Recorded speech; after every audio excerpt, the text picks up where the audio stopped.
So my name is Lucia Chavez. I am a physician in Fresno, California. So we always monitor with baseline photos. So the photos are really important because most people don't see the back of their head every day, or maybe the changes are so slow that they don't see the change. So it's a very nice objective measure is just visual photos, but also scalp photos to make sure that the follicles are reacting, that you're seeing new hair growth or possibly new amounts of, increased amounts of hair shafts per follicle. That's also a really, really good sign that the hair is reacting. So we monitor every 3 months after the procedure, having them come back.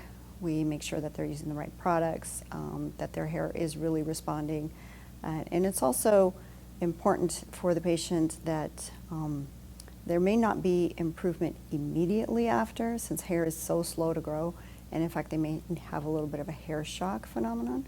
So that, especially that first follow-up back in 3 months is really important to let them know, hey, there has been growth. Look, you can see it on the camera.